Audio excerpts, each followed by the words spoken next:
lines as well. That's really hard to deal with. Yeah, so playing on a little bit of a ticking time bomb there, especially if they do lose their clash lane. So I suppose it is in Team Vitality's best interest that they don't. They try and give as much aid over to it as possible. But right now, we're seeing a little bit of tit for tat here. Wavebreaker does come through, just trying to scare away Zayn in the farm lane. Yeah, right now in the farm lane, it really is who takes lesser hits, right? So An and Zen, every single interaction, be it by the roams, be it by the mids, every extra hit matters in this, that they will have a very huge difference as the game progresses. Yeah, absolutely. I mean, every shot that's going to be landed onto An is going to be held up by Adolia. That's the whole point, I realize, here in this one. So we'll see how they do, but it's looking like a bit of a tip for that here. But Jagyu is up here. KK is able to dash out of there, so there's going to be no duel of death connected onto KK just yet. Yep, no point, right? Because KK actually does still have his death at sunset, so it's not ideal to burn out the duel to the death without a guaranteed chance of killing him. Yeah, you don't want to sort of bait that ability too often because, like you said, you won't have. You don't want to be using that, especially if you're the side of BTR. You don't want to be using the Imperial Order onto the lane, and then it's then given to Dao. He's got the full steam ahead, no damage reduction go through. Okay, so the Wind Slash does connect there, but nothing coming out of it as just yet. There seems to be a bit more respectful in game 2. Yeah, so there's quite a few things teetering on the edge, right? So nobody has managed to burn out Neil's passive just yet. At the same time, they haven't had exactly a kill yet. So this first blood actually gaining more and more importance in this game because it really switches up, number one, the gold advantage going to each side, EXP as well, but more importantly, you then get to explore the weaknesses and the lockdown comes in. Okay, yeah, Jongkyu, especially already using the duel to death as well as welded my board. He gets the knock up. He's not able to exhaust the passive, but he's able to exhaust the TP. So the flash actually gets taken off by Neil there, which could be even more of a detriment than his actual passive itself. Yeah, and right now, Dao, I mean, the Unruly Blade cooldown is so short. So at this point, BTR once again falls into a very awkward position. It's not the biggest loss because of a flash, but it makes things immensely more difficult. Yeah, you become a little bit more susceptible to ganks, right? I mean, that's going to give Dao the go-ahead to try and just go in there, but right now, we're not seeing any conclusive kills for either of these teams just yet. Not yet. I think both teams, these teams, they understand what's at stake here in terms of like the advantage they're netting for themselves, right? So unless it's a guaranteed kill, I don't think they will over-dive at this point. The lane with the highest potential of a first blood, to me, has to be either the farm lane or the clash lane.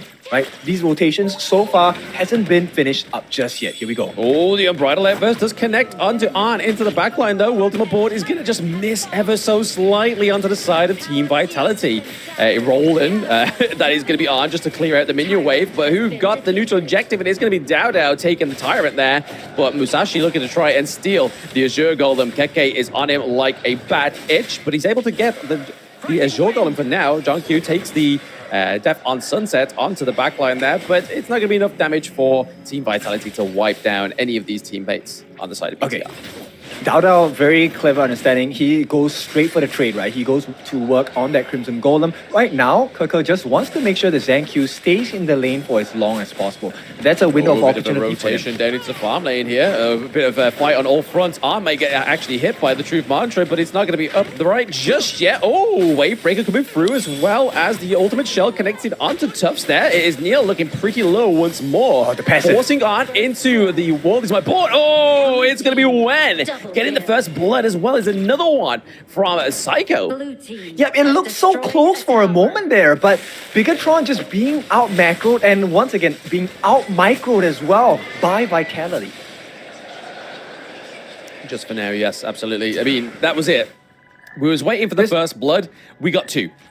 Yeah, it's a difficult position to be in, right? Because it seems like every single movement that Bigatron makes, they always have the answer on the side of Vitality. It looked like he was making it out, let's be honest here. And at this point, Neil, if I was Neil, I thought I was safe as well. And the corresponding blow, the leaking of the couple of blades also caught onto Psycho as well. So his farm is dwindled, and when Psycho is low, it's not ideal. Board is going to be laid down again. Yeah, we do see the Death at Sunset is Thank used you. there just to make sure to get rid of as much damage as possible. We do see Junkyu into the backline there. Oh, he's able to take down Wen, so that's a big amount of damage for the side of Team Vitality being taken down. We almost lost Moochin as well, thanks to Tufts on the Dharma. Yep, Tufts, I think, made a couple of small errors earlier. He actually missed his truth mantra. If not, they would be in a very different position. Now, BTR would have been in front in terms of kills and EXP and gold as well. But right now, I think that's a good sign, right? Not Muchi, sorry, Zankyu doing well to make sure that he does time and synergize his duel to the death correctly with the members on the side of BTR. Oh yeah, it's fatal, right? I mean, we see here a little bit of phase check from Psycho, just trying to draw Dowdow into Neil, just to take a little bit of damage before they get into any kind of team interaction. We are seeing a little bit of KK surfacing around into the top side of the map as well, into the enemy jungle, just waiting for that minion wave to crash into the T2. Yep, and very huge aggression here, but it is going to be matched up. I think Tufts is going to do a good job if he can manage to kind of match the pacing that Vitality are giving right now and push down this T2 on the bot. Yeah, I mean, they're playing Jing in the last game, but they're definitely mirroring the Team Vitality's playstyle this time around without any Jing. So no mirror dimension, we are getting a mirrored playstyle. And we are seeing Junkyu, especially stalking the back line here, goes onto Dowdow, just the extreme speed, but then uses the duel to death. There's actually not going to get a knock-up from him, but it is going to be Wen that gets taken down once more. So caught out, a bad position there. Yeah, but this is a big win. Bigatron, this is impressive because now look, there is no huge burst potential. There's no steals available on the side of Vitality as well. But Bigatron, they are funneling the farm differently. This time they want to pass it all over the Zen and they want to start working on the T1 on the top. This is going to open up the map and it forces rotations by the side of Vitality. They cannot take A4 and 5 fight here. No, definitely not. We've seen a lot of pressure down into the mid lane as well. They've got to be careful that they don't lose this T1 very early, but there we are. We're seeing KK into the back line, just trying to give a little bit of damage onto Tufts, a little bit of a mental boom he wants to see onto the side of BTR, but it is going to be a T1 takedown as well into the Clash lane. Okay, so Zankyu, he holds his own. They take the first Overlord for this game itself. It will go into the hands of BTR.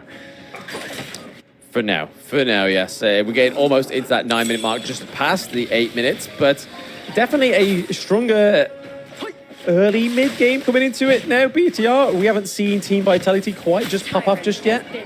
Yeah, but you know, immediate trade 1 is going to help secure that Tyrant. Now, saving grace, I think. Zan already has the Doomsday, so he's going to be able to deal quite a bit of healthy damage onto Dowdow. But his positioning is of utmost importance, so it really requires Neil and Zankyu to have the appropriate setups for him.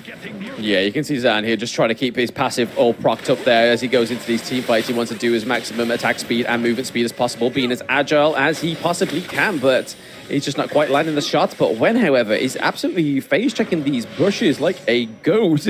Psycho's taking so many hits on the chest, but if you're going to be hitting anybody, you want to be taking, especially if you are BTR, it's going to be the Zhongfei, right? Oh yeah, for sure. I mean, it helps to gather his passive as well. Right now, he doesn't need to because he already has access to his Unbridled Outburst. Still looking for that opening, right? They want to set the scene. This Unbridled Outburst will be clinical if it's paired together with Neil's The World Is My Board, right? That could be the ideal situation in which they flip the entire fight onto Vitality and force out a couple of ults. Yeah, Junkyu's playing this Masashi meal. He's always strong on the back end. He's always on target as well. Sometimes definitely doesn't knock up, especially on the Dowdow. You always see Wen go. Oh, okay. There's a truth. Oh, the depth. Oh, it's gonna be enough to okay. We see Psycho Saviors through. Yep, that's a big opening. Now there is no counter initiation coming in. Bigatron might look for that opening to try and punish onto the side of Vitality. Yeah, I mean, if you've taken that one member of Vitality, KK is that you want to get rid of because that's no backline of all blades. But Junkyu once more on the Masashi plane, he is rotating very methodically.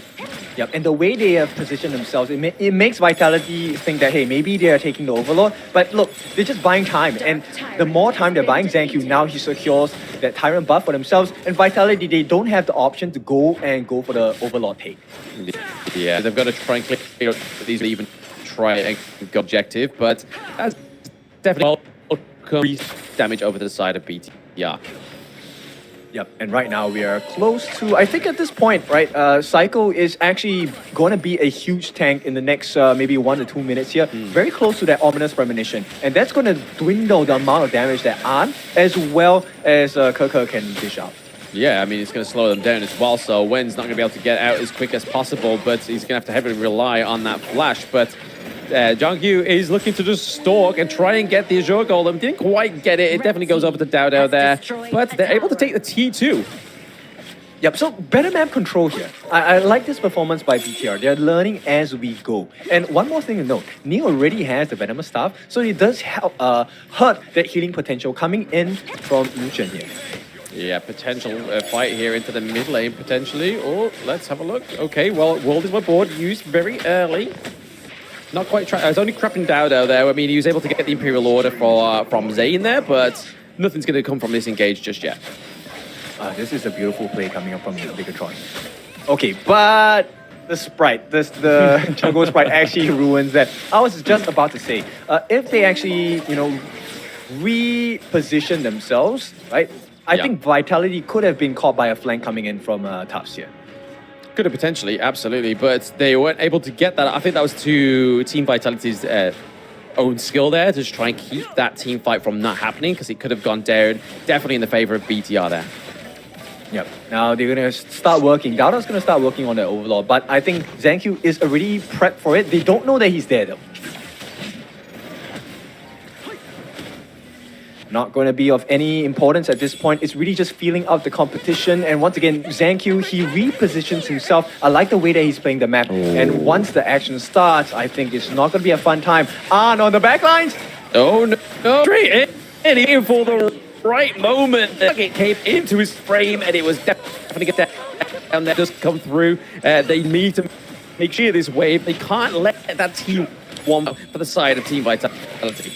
Yeah, such a rarity, but Vitality looking for the punish, but once again gets countered. Oh yes, with there it is. The World is my board comes okay. Well, you've got KK over it into the back and just he's going in. He's trying to take on Muchi, but didn't get it. That is a 3-0 trade for the side of BTR. Muchi trying to kick from that T2. Is Vitality about to bleed? Oh, so many openings right now. They can start working on the Overlord as well, and it looks like it's going to be a double-pronged approach. Bigatron just making the best decisions, getting absolutely maximum value across the map here. But, I mean, the competition, they're using the World as my boy from that high ground turret. They're able to wipe out the minions, but it's not looking too Team Vitality. Yeah, this is a refreshing scene to see, right? Because at the end of the day, Bigatron, I think going into this series, they were struggling quite a bit to reach this stage of the competition. Now, I think they have a newfound confidence about the way they play the game. And the fact that, look, Neo today has been exceptional to me in the mid lane. And paired up with it, I think Zankyu is just feeding off of this growth from Neo. Yeah, I mean, they're definitely playing to their best performances. I mean, if they played like this in the rest of the tournament, would they have been second seed? Probably not. They probably would have been going forward and trying to do more with how they stood within the knockout stages. But hey, they're here. They're in the quarterfinals, and they're trying to do as much as possible. Yep, and this is going to be a good position for the side of Bigatron. So finally, they have a 3,000 goal lead, more or less, across the map. They've taken the lanes down up to the tier 3s on the bot, and I think the mid as well. So this is a very dark map for the side of Vitality. Yeah, they've got to make sure they hold onto these high ground turrets. If they let these go, then it's going to be such a harder game for Team Vitality to come back from. Okay, so right now they're going to start working on this T2, and ideally, they want to break down this T3 as fast as possible, right? Look at all the ultimates. Neo does have the World is my board, so this could be a big situation for the side of BTR to capitalize on. Lay down, catch Dao. There it is. It's catching Dao in the vicinity, but they're able to wipe down the minion wave. We see the Enlightenment Marcher come through just to clear those minions from the high ground turret as well. The Vanguard does come through on Bridal Outburst, does catch Dao. Down goes the high ground turret, so that vital thing that we was missing, but it is going to be John Q into the backline, takes it on. Lan, where did he get there? But there we go, Sage's Sanctuary is still He on makes the it out. run. Oh, it's just about, he's got to be careful. I mean, Wen is still alive. The couple blades connect. Neil goes down, but still, Jungkook is alive. This could be Team Vitality in the midst of their first loss within the Season 3 Invitational. There we go. It's once more Tufts coming in, takes down Moochie. It is going to be BTR taking it around from Team Vitality. Welcome to the new era here. BTR, the Red Rock Robots do it, and they take one game off of Vitality here. What a surprise.